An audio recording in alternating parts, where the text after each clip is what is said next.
Scientists, what common things might be harmful but remain unproven? About 32% of babies in the US are delivered by cesarean section. There has been evidence that babies being exposed to good bacteria from their mothers via vaginal delivery can have protective factors. Obviously, there are situations where C-sections are necessary, but overuse may be contributing to higher rates of allergies in children, among other issues. Source: work with a professor doing research on this topic while I was an MPH student. That's interesting. I remember a friend who was really into childbirth methods. She always talked about how important it is for babies to get that natural exposure.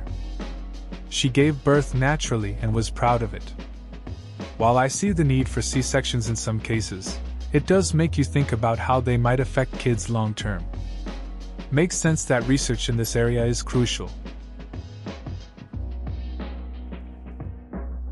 1. Sitting at a desk looking at computer screens all day. I know that we are meant to take breaks and whatnot now, but my eyes definitely feel worse during long stints of data analysis. 2. Coffee. I am so dependent on the stuff, and it is bad. 3. Convenience technology. Gadgets are coming out left, right, and center trying to make our lives easier, and in turn making us lazier, both physically and mentally. For adults, this isn't such a big deal, but for children going through brain development, this could be an issue. Edit. To all those asking me about why coffee is bad, I was referring more to the dependency that many of us gain for it. I definitely get a headache if I try to push through a morning without any caffeine. I was in no way saying coffee gives you cancer. I get it. Staring at screens can be rough, especially during long analysis sessions. It really takes a toll on your eyes. As for coffee, I used to rely on it too. The headaches from skipping it can be a serious issue. And yeah, technology has its downsides.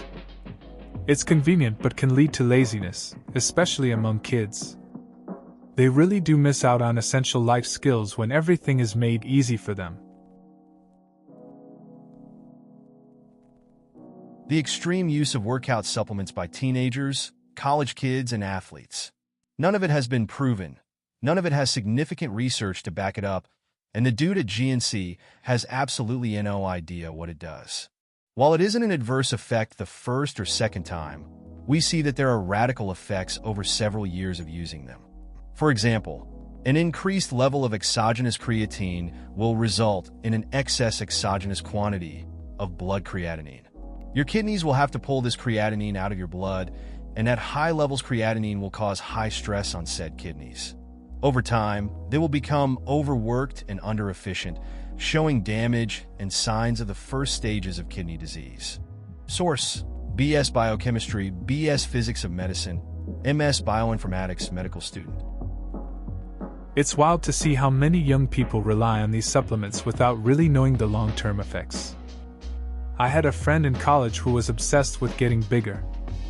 He was always trying the latest products from the local shop, convinced it would give him an edge. After a couple of years, he had some serious issues with his health. It's a tough lesson about shortcuts not really paying off. Propylene glycol methylchloroisothiazidone, methoxypropyl gluconamide, sodium lauryl sulfate. At least one of these things is in most shower products, hand soap, and even toothpaste. PG is in vapes from e-cigarettes. SLES and methyl are known skin irritants in high concentrations. These things are in so much of what we use and only became prominent in the 1970s. Their effects can't be fully understood yet. My 2 cents. It's interesting how many common products contain these chemicals. Makes you think about what we're putting on our skin and in our bodies every day. A friend of mine switched to all-natural products after learning about this stuff. At first, it seemed a bit excessive, but after a while, he felt better overall. Just goes to show how a small change can impact your routine. Artificial sweeteners, especially with long-term use. It's already been found that artificial sweeteners negatively affect the microbial communities within your body, and it was previously found that some sweeteners would make poisonous byproducts in your body. I can understand the desire to switch to something sugar-free, but maybe considering toning down on sugar intake instead of finding potentially poisonous alternatives would be the better alternative. As to your edit, depends what you consider an expert. Based on the average scientific level of knowledge in current society, I'd say someone with a master's or even a bachelor's is more of a scientist than most. Myself, I've got a double major in microbiology and biochemistry with a genetics minor. It's interesting how people look for quick fixes with artificial sweeteners. I had a friend who was all about that sugar-free life. Over time, he started feeling weird, digestive issues and such. He switched to natural foods instead, and slowly felt better. It made me think about how we often overlook the basics for something that seems easier. Sometimes less is more when it comes to our diet. I haven't seen it anywhere yet, so I'll add mine. Scented candles. Yeah, scented candles are meant to smell nice, but in reality you're contributing to your indoor pollution, something that is a serious issue in low-ventilated homes. You're combusting random chemicals and releasing them into the air. I wouldn't be surprised if a report comes out on their carcinogenic properties. I get that. It's wild how something meant to create a cozy vibe can actually mess with air quality. I used to light a bunch of them, not really thinking about the effects. Then a friend brought it up, and it made me reconsider. Now I just stick to good ventilation and fresh air. It's a simple change that makes a difference. Scientist also. I worked on ethanol estradiol, aka the birth control pill. Essentially, ing levels of this stuff causes intersex in male fish, frogs, etc. This is just one of the many hormones we study in our lab. Beta blockers are also of huge importance and common over-the-counter drugs such as acetaminophen, naproxen, huge developmental effects in fish. Well within environmental ranges. That sounds interesting. I remember a friend in college who did something similar. He worked on a project about pollution in waterways and its impact on fish. He saw how tiny amounts of chemicals could change their behavior and development. It really opened our eyes to how connected everything is. Sometimes, the smallest things can have large effects on the environment and life around us. Okay, this is highly anecdotal, and I understand that, but I'm the oldest of 8 kids. All my siblings that were born naturally do not have any sort of allergies. 2 of us who were born via C-section have really bad allergies. Just interesting and could totally be related to other things. I don't know. That's an interesting take on it. Being the oldest of 8 must have been chaotic. It's curious how birth methods could correlate with allergies, though there are so many variables to consider. My cousin had a similar thing with her kids. The ones born naturally are fine, but the ones who were C-section have had issues. It really makes you think about how much our environment and circumstances play a role in our health. So much yes. Piggybacking on this for breaking women's water. I was a week from my due date, and the doctor wanted to break my water because I was 5 centimeters dilated. I wasn't having any contractions. Just wanted to let me meet my daughters sooner. No! 5 days later, I had a vaginal birth in 2 hours with no complications. Glad I listened to my instincts. That's a solid call. You know your body best. It's wild how quickly things can change. Waiting those extra days really paid off in your case. Not everyone feels that intuition, but it's key. Must have been a relief to have a smooth delivery too. Sometimes, it's all about timing and trusting yourself. I do remember being taught in one of my earlier microbiology courses that Lactobacillus acidophilus found in the vaginal tract has important implications in prevention of tooth decay. There was evidence showing children born through cesarean, thereby avoiding oral colonization by L. acidophilus, had increased risk of tooth decay and cavities in their lifetime. As far as I remember, They compete with the decay-causing bacterial species, thereby controlling the population. The prof also explained that L. acidophilus is commonly found in probiotic yogurt. This was about 2008 when it wasn't as common. So to help prevent increased tooth decay in these children, it's a good idea to get them to eat it. That's interesting. I can see how something as basic as gut health can link to dental issues.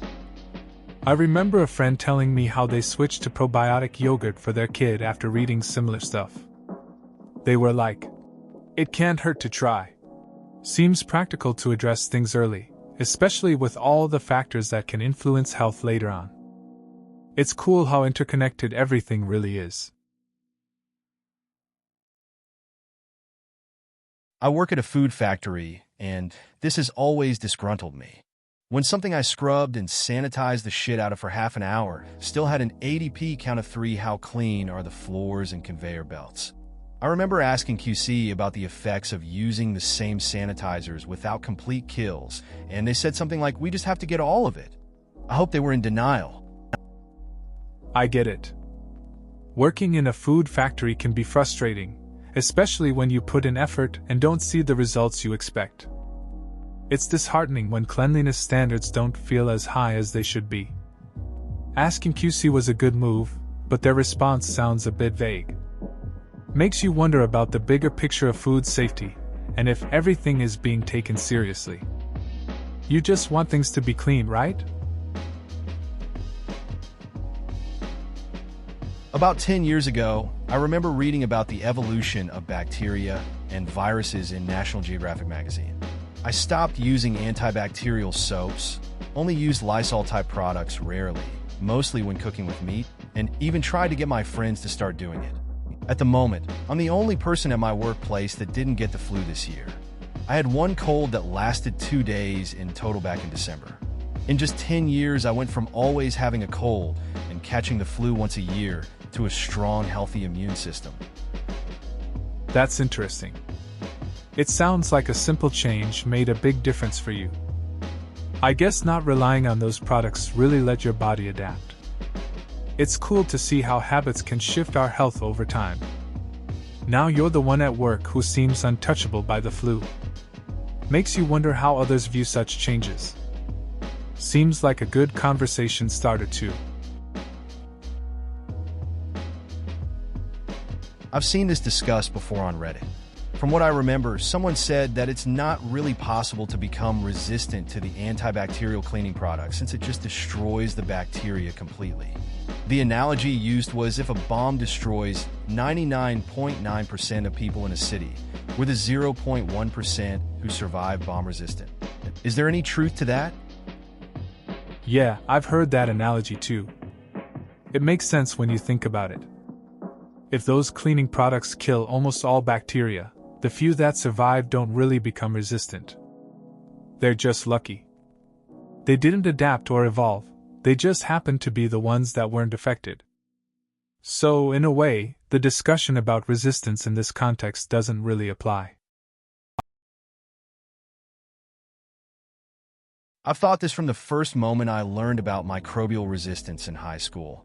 I instantly thought, wait, if this only kills 99.99% of germs, then the 0.01% is resistant.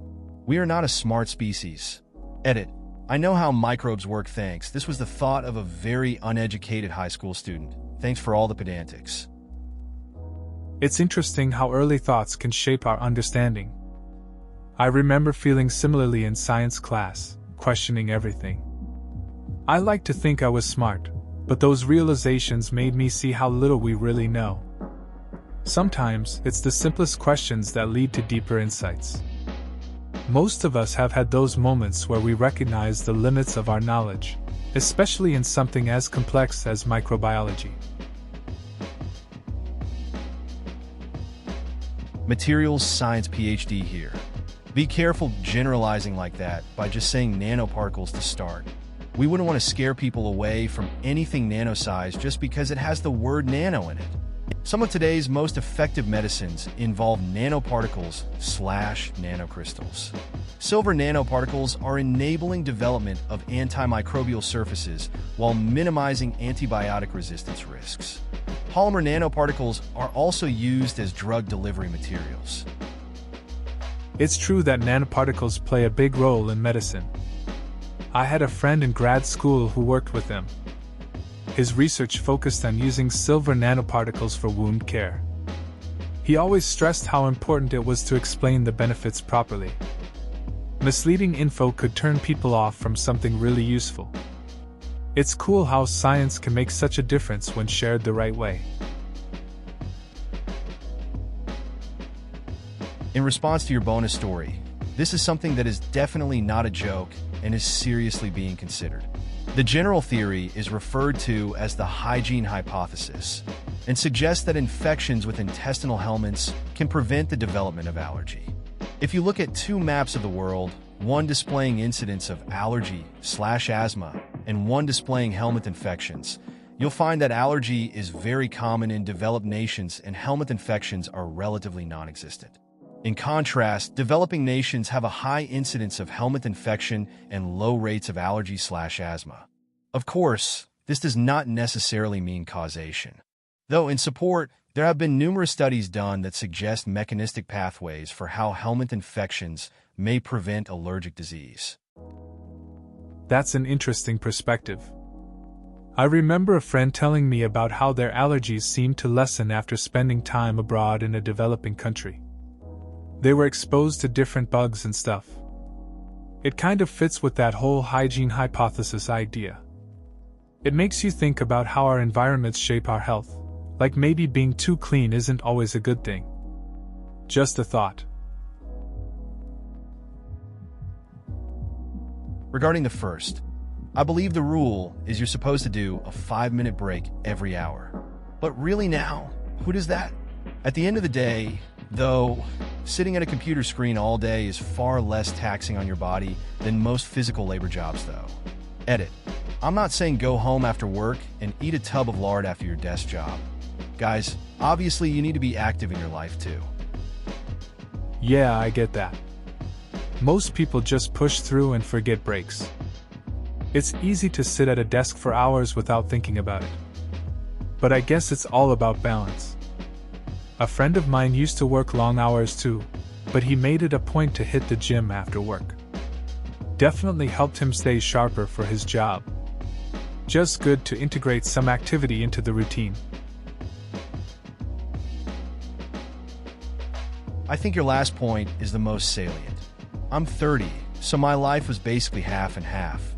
In high school, I did research projects at the library using actual books. Now I can look something up instantly on Google. Instead of using my brain to think and try to remember something, I just ask the all-knowing artificial intelligence, then go about my day. It's convenient and helpful and great, but it may not be good in the long run. I can relate to that. At 30, I remember using physical encyclopedias in school. Now, everything is just a search away. It's nice to have info at our fingertips, but sometimes, I wonder if we're losing our ability to think critically. It's a trade-off for sure. Convenience comes with its own set of challenges. It'll be interesting to see how this shapes our thinking in the future. Former GNC nutrition specialist here. Everyone who walks in the door and gets hired as a 17-year-old to work 20 hours per week is a nutrition specialist. It's in no way a regulated term, and there is no training, and we had as /u/Altairbear stated no clue what anything does. Products are pushed based on commission, and nothing else. Yeah, I get that. It's funny how titles can be misleading. I worked somewhere similar in retail. They called us experts, but most of us didn't have a clue. Just pushing products to hit targets. It's a strange world when sales come before real knowledge. Makes you think about trust in those places. Just a job title, really, not much behind it. Why about consuming whey or casein protein powder/shakes? I am a female who works out about 60 to 90 minutes a day with 1 to 2 rest days per week, and I am naturally inclined toward a vegetarian diet. Not a fan of dairy or red meats, love fish. Hate eggs, chicken is okay, but my favorite foods are high-sugar fruits like mango. Currently, I consume about 23 g via casein or whey protein powder per day. The other 75-95 g come from natural food sources. Am I harming myself in the long run? It sounds like you're being mindful about your protein intake. Balancing protein sources with your preferences is key. If you feel good and your workouts are going well, that matters most. Just keep an eye on how you feel over time. If you're unsure, a chat with a nutritionist might help clarify whether your approach works for you. Overall, listen to your body and adjust as needed. I work in dentistry, not a dentist, and I can tell you that I have a literal stack of scientific studies on dental amalgam that all report the same thing: not harmful for use in humans. I get complaints about amalgam every day, and I have had to pore over thousands of pages of scientific study on the topic. I have yet to have been even slightly convinced that amalgam is dangerous. There are better options, and amalgam will go away on its own, but there's nothing inherently wrong with amalgam. It's interesting how a lot of people have strong opinions on dental amalgam. In my experience, friends often ask about it, influenced by what they read online. I remember having discussions where I had to explain that the studies don't show any harm. It's all about understanding the facts, really. Over time, people just tend to go with what they've heard, even if it doesn't match up with scientific evidence. I'm glad there was no internet porn, or internet for that matter, when I was a teen. I can see how today's youth could start fetishizing weird shit before they've even touched their first boob. The vast majority of my adolescent spanning, it was to images in my own head about girls I went to school with. I get that. Back then, it was more about imagination than comparing to endless content online. You had to rely on your own thoughts and experiences, which probably made it a bit simpler. It's interesting to think how different things would have been for us if we grew up with easy access to everything. It kind of changes your perspective on relationships and development. How is that different than pretty much everything regarding media or television? Pretty much nothing seen on TV represents the real world accurately. High school environments, relationships, friendship, barely anything about the adult life for that matter.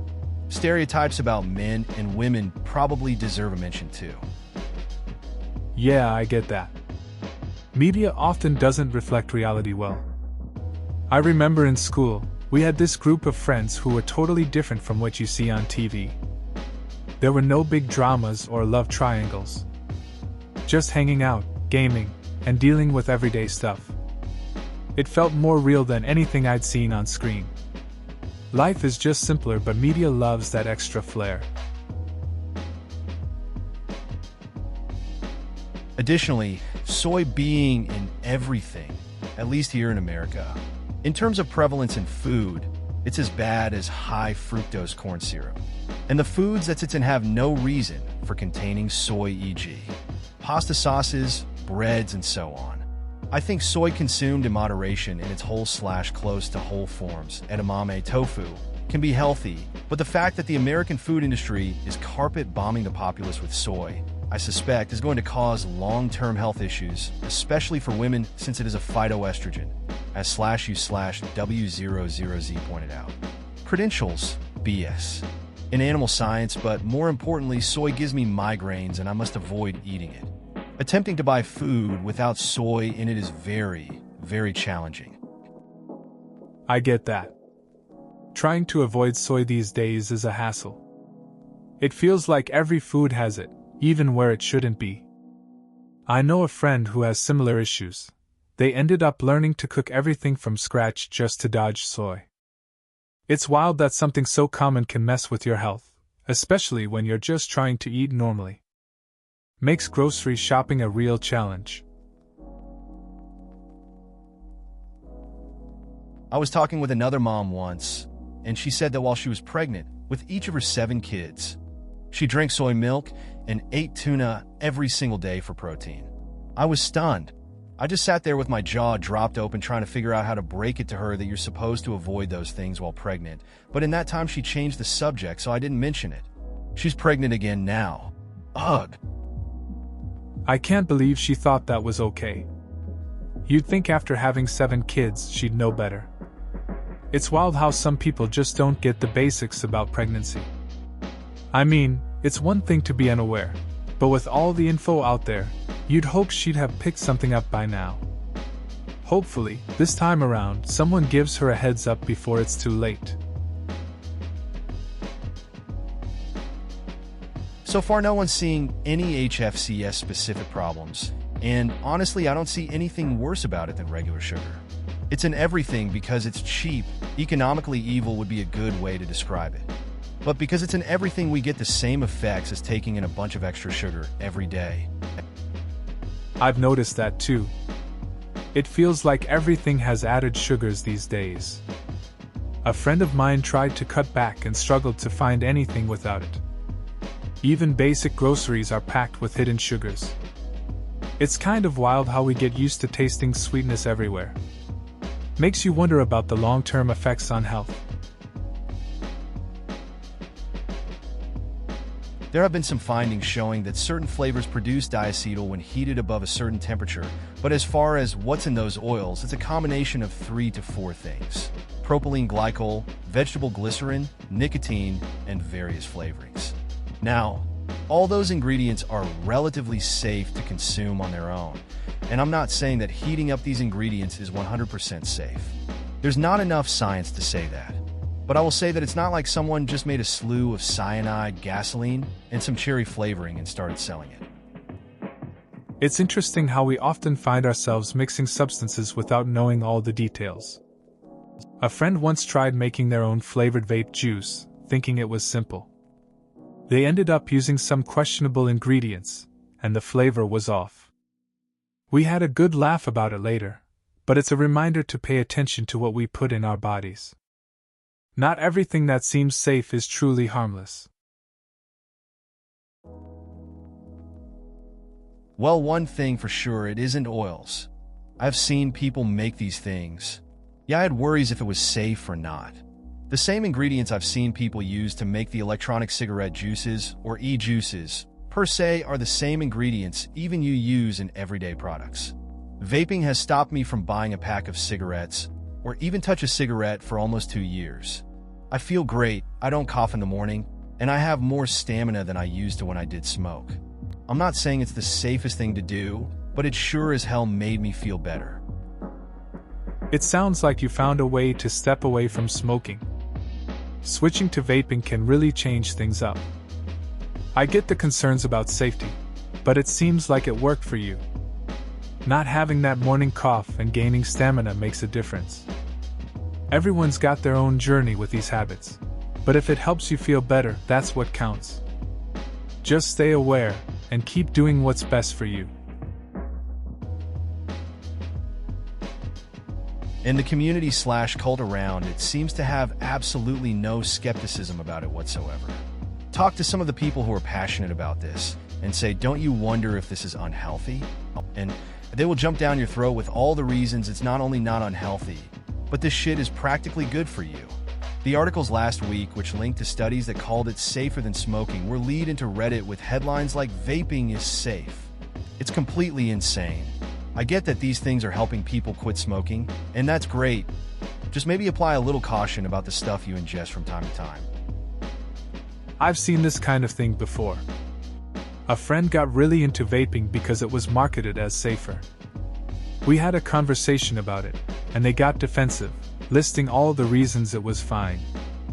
I mean, sure, it can help with quitting smoking, but it's still new. We should probably be a bit more careful about what we put in our bodies, you know? Just seems common sense to me. I tell my women's health class that there is a difference between body positivity and HAS. It's good to love yourself and to be the best you that you can be. It's good to exercise even if you aren't thin, and being thin isn't a guarantee to good health. But there's a super strong correlation that excess fat is a huge factor in many health problems. And nobody deserves to be made fun of for being fat or thin or tall or short. Fat people shouldn't make fun of thin people and vice versa. That shit is rampant on Reddit, and it is so sad. I had no idea there were so many assholes in the world until I found Reddit. It's interesting how conversations about body positivity can get pretty heated. People have strong opinions on both sides, and social media just amplifies those feelings. I remember talking with a friend about this once. We agreed it's crucial to promote kindness instead of judgment. Everyone struggles with their own issues, and it's frustrating to see people put others down based on looks. The online world can be harsh, but it shouldn't be that way. There was an article in this month's Discovery magazine about how humans are afflicted with many ailments that weren't an issue for our ancestors. They didn't discuss vitamin D deficiencies, but I think it touches on a related topic that you're pointing out.